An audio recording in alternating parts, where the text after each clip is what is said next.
Em nome de Jesus. E quem crê, diga amém e glória a Deus. Senhoras e senhores, olha para mim, por favor. Saiba que Deus, Ele conhece todas as situações que a gente passa na nossa vida. Deus sabe que o nosso dia a dia não é fácil. Há dias de alegria, há dias de tristeza, há dias que correm bem, há dias que às vezes não correm bem. Mas Deus vê, além disso, a nossa fé. Deus vê, além disso, a nossa força de vontade para lutar e também para vencer e para acreditar em dias melhores. Quem acredita que virão dias melhores? Então acredite mesmo, porque a promessa de Deus é para nos alegrar, é para trazer alegria para a nossa vida. O salmista Davi falou que o choro pode durar uma noite, mas a alegria virá pelo amanhecer, ou pela manhã. E é isso que Deus quer fazer com cada um de nós. Só que Deus, além de nos abençoar, Deus também nos livra de pensamentos, de situações ruins. Você vai entender isso quando a gente lê a palavra de Deus. Você sabe que o apóstolo Paulo e o apóstolo Silas, eles estavam pregando a palavra de Deus, e infelizmente alguém fez uma denúncia para tentar pará-los, para tentar prejudicá-los, e eles acabaram sendo presos. No dia de hoje isso é a mesma coisa. O mal fica incomodado com o nosso testemunho, com a nossa presença, porque a nossa presença ela vem envolvida pela maior presença, a presença de Deus, e isso incomoda o mal. Então, se ele puder usar pessoas ou coisas para tentar nos ferir, ele usará. Mas temos um Deus para nos livrar. Temos um Deus que segura na nossa mão e diz: não tenha medo, porque eu estou contigo. Diga glória a Deus. Então os homens de Deus foram presos, estavam encarcerados. A Bíblia diz que eles começaram então a orar. Um olhou para o outro e falou o seguinte: olha, a gente estava na rua pregando, nos privaram disso.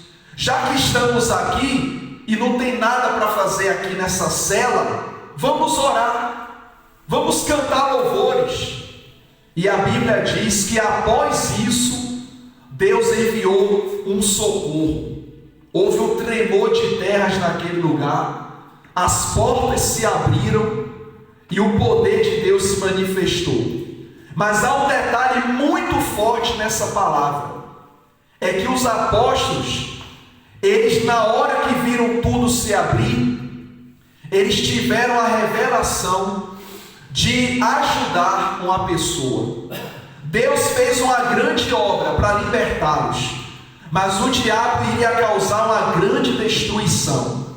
Preste atenção no que eu vou lhe dizer agora.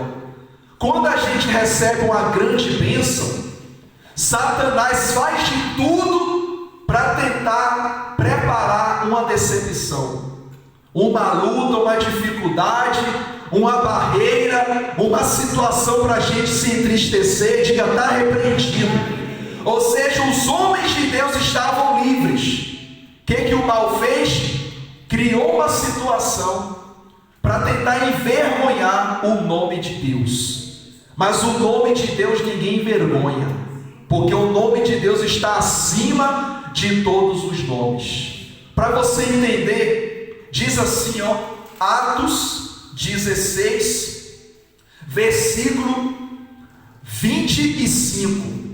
Atos 16, versículo 25. Quem encontrou, diga glória a Deus. Glória a Deus. Diz assim, Atos 16, versículo 25. Por volta da meia-noite, que horas? Meia-noite, Paulo e Silas oravam e cantavam louvores a Deus, e os demais companheiros de prisão escutavam. Olha para mim, presta atenção. Quando a Bíblia fala que eles oravam e cantavam louvores, e os outros companheiros escutavam, eu quero que você entenda uma coisa: a sua vida é um louvor para Deus aqui nesse mundo.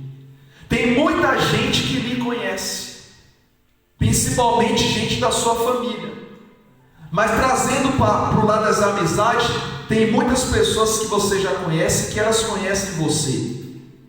E como é que você vai louvar para essas pessoas?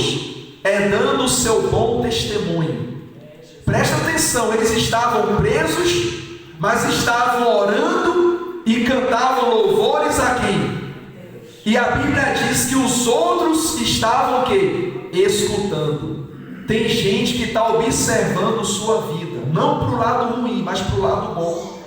Tem gente que olha para o senhor e para a senhora e fala assim: oh, puxa, essa senhora, esse senhor é uma pessoa esforçada, é uma pessoa que passou por lutas, mas está aí, está de pé. É uma pessoa que enfrentou situações, mas está aí firme, está confiante, está perseverando. Então tem gente que olha para ti como um exemplo. Por isso que eu digo para a senhora e para o senhor: manter-se na presença de Deus. A sua vida é um testemunho de salvação. Tem pessoas que mudaram as atitudes delas porque conheceram você, viu que você é uma boa pessoa, e elas olharam e pensaram: puxa, eu quero ser que nem ele, eu quero ser que nem ela, uma pessoa calma, uma pessoa tranquila, uma pessoa sábia. Eu vou lhe contar uma história. Havia um jovem que ele tinha um mestre que ensinava bons conselhos de vida para ele. E esse jovem, ele queria ter uma carreira de sucesso. E ele falou assim: ó, mestre, qual é a área que o senhor me aconselha a seguir para eu ter uma boa carreira na vida? E o mestre olhou para ele, deu um sorriso e falou assim: ó, seja um bom ser humano. É a área melhor, que não há muita concorrência. Diga glória a Deus. Ou seja, seja um bom ser humano, porque essa área não há muita concorrência. Ou seja, nem todo mundo quer ser um bom ser humano. E se você optar ser um bom ser humano, você vai ter sucesso em qualquer carreira da sua vida. Diga glória a Deus. Quem toma posse disso? Então esse é o segredo. Então quando Paulo e Silas estavam orando e cantando, tinha gente ouvindo e observando.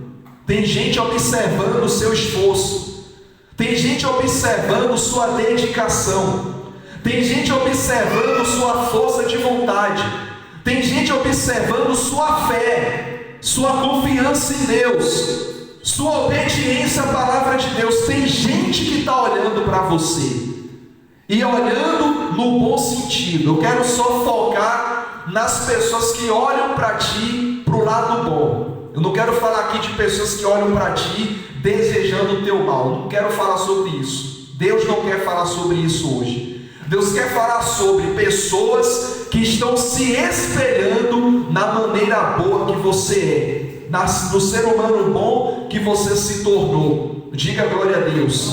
Todos nós aqui já fomos seres humanos difíceis, complicados, mas Jesus entrou em nosso coração e mudou a nossa vida. É verdade ou não é, igreja? Não vamos entrar em detalhes do passado. O passado já acabou.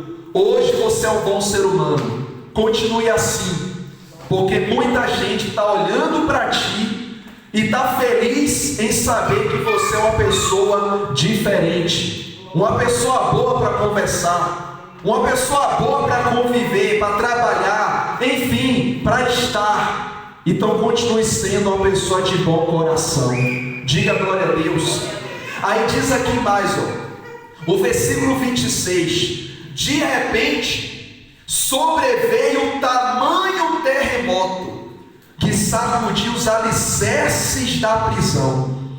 Abriram-se o quê? Todas as portas, e soltaram-se as cadeias de todos. Então olha para mim, quando eles estavam adorando a Deus, louvando a Deus, orando a Deus, a Bíblia diz que o terremoto chegou. E olha que abriu todas as portas, igreja. O que eu quero dizer com isso? Aqueles homens, eles poderiam aproveitar aquele momento ruim para reclamar da vida, para dizer onde Deus está. Estávamos pregando e olha onde a gente foi parar, numa prisão. Mas eles decidiram evoluir. Guarde essa palavra, pelo amor de Deus. Na hora da nossa dificuldade, a gente tem duas escolhas: regredir ou evoluir. Se tiver difícil para você, você tem a chance de escolher evoluir. Como assim, pastor? É aproveitar aquela dificuldade para ter uma experiência, e você vai sair daquela situação e vai ter um testemunho de superação para contar para outras pessoas. Você tem essa opção, ou tem a opção de regredir e fracassar. Diga, está repreendido. Então eles escolheram o que? Evoluir. Eles pensaram o seguinte: olha, vamos fazer desse limão uma limonada, vamos fazer dessa dificuldade uma oportunidade, vamos fazer dessas portas fechadas portas que serão abertas. E de fato isso aconteceu. Quando as portas se abriram para eles, não foi só para eles, foi para todo mundo que estava ouvindo eles. Eu vou lhe falar uma coisa muito interessante: qualquer ser humano que se aproximar de ti para o bem acompanhará também aquela pessoa. Mas qualquer ser humano que se aproximar de ti para fazer mal, o mal vai acompanhar aquela pessoa. É bíblico. Deus falou para Abraão: abençoarei os que te abençoarem, mas amaldiçoarei os que te amaldiçoarem. Então você carrega em ti uma bênção muito grande, a bênção de Deus, a presença e o poder de Deus na sua vida. Diga glória a Deus. Tamanha é a responsabilidade que nós trazemos dentro de nós. Você já parou para pensar nisso, igreja? Você já parou para pensar que você carrega em ti a presença de Deus? Eu vou lhe falar uma coisa muito forte. Antigamente, a presença de Deus ficava na arca, a arca da aliança. Essa arca ficava dentro de um santuário, coberta, protegida, ninguém podia tocar nela. Um certo dia os levitas pegaram a arca e estavam levando na rua, e um dos levitas, parece que a arca ia cair, e alguém de fora foi segurar, tipo para apoiar, para não cair. Quando ele tocou, morreu na hora. Não é qualquer um que tocava na arca, não era qualquer um que tocava na presença de Deus.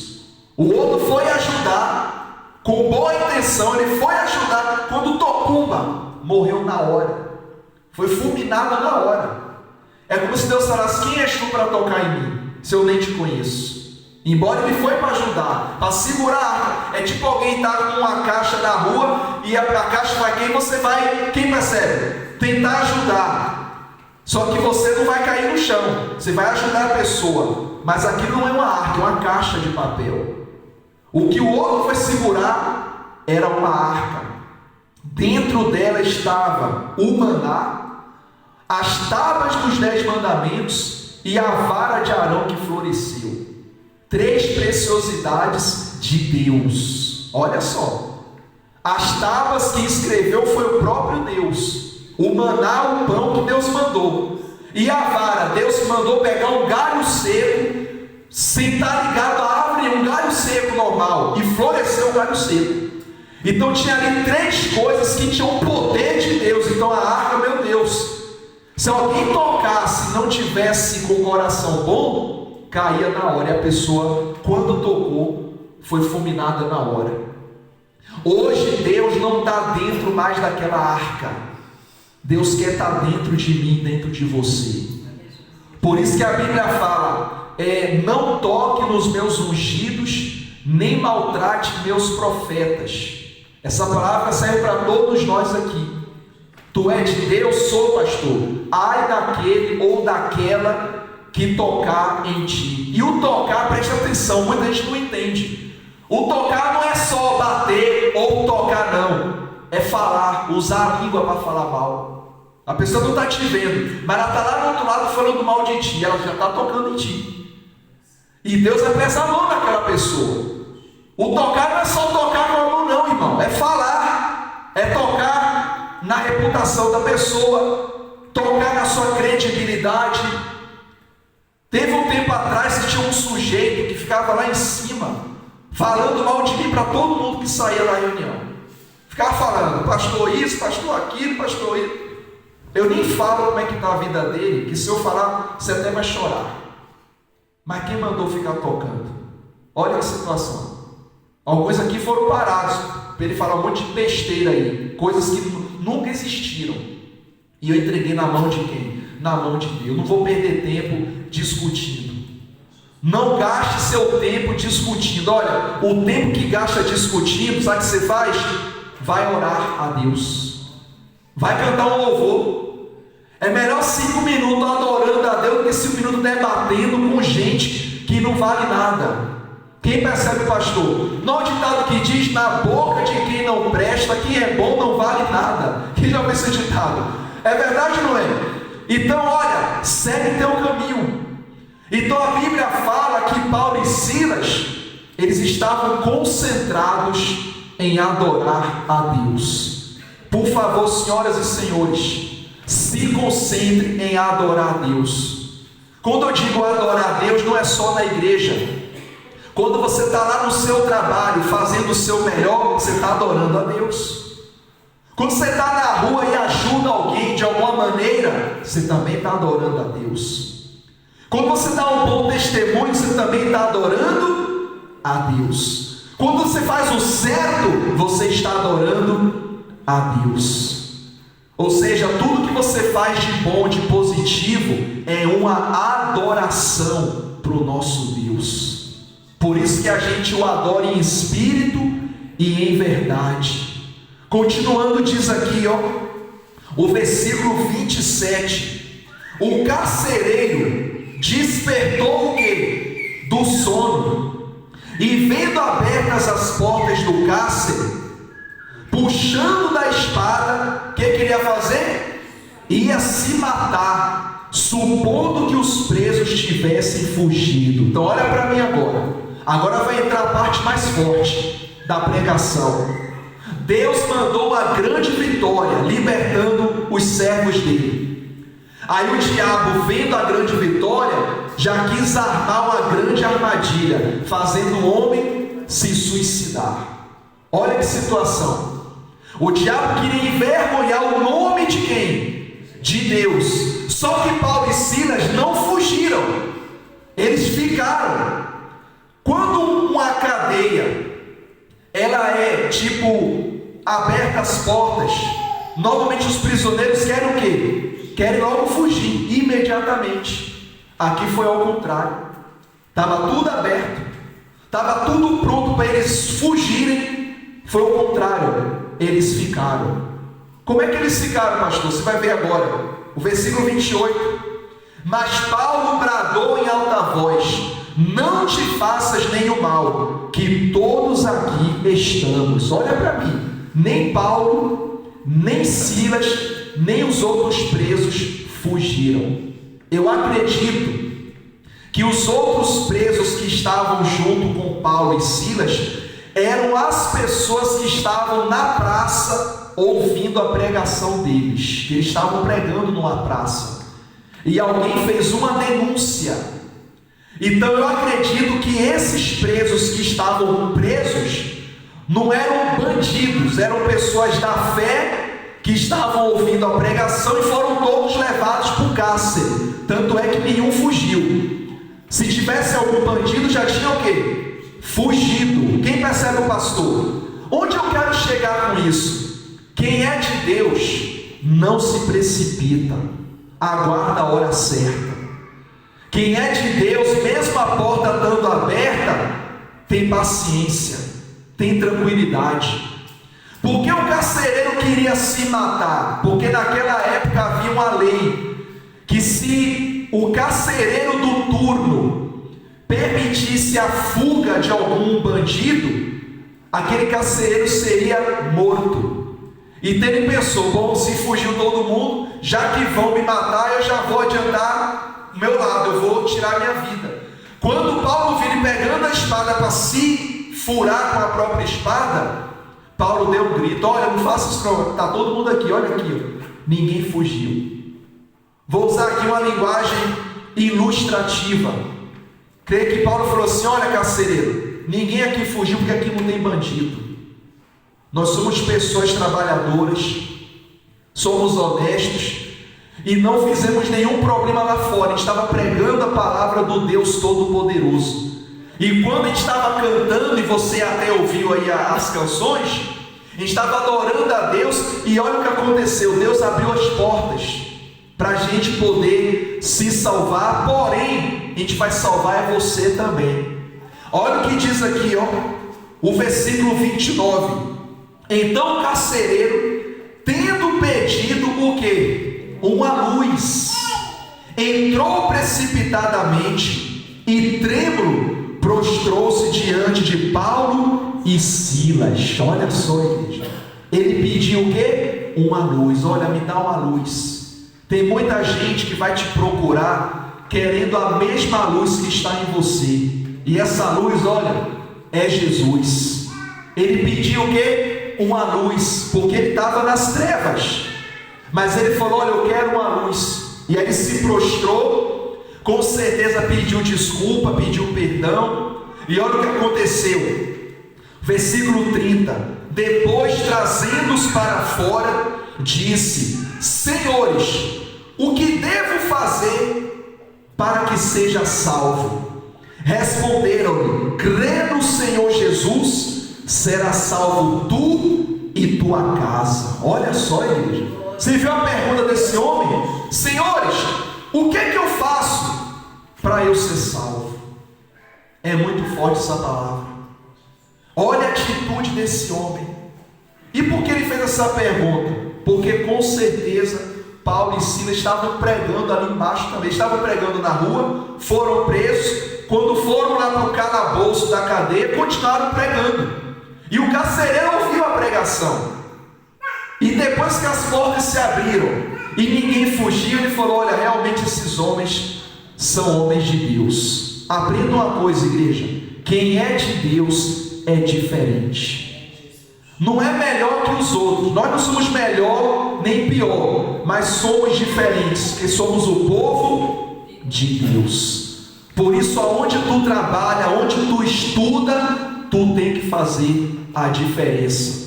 Tem que ter uma postura de uma mulher, de um homem de Deus, palavras de um homem, de uma mulher de Deus, atitudes de um homem, de uma mulher de Deus, e a sua maneira de lidar com o semelhante de acordo com o homem e com a mulher de Deus.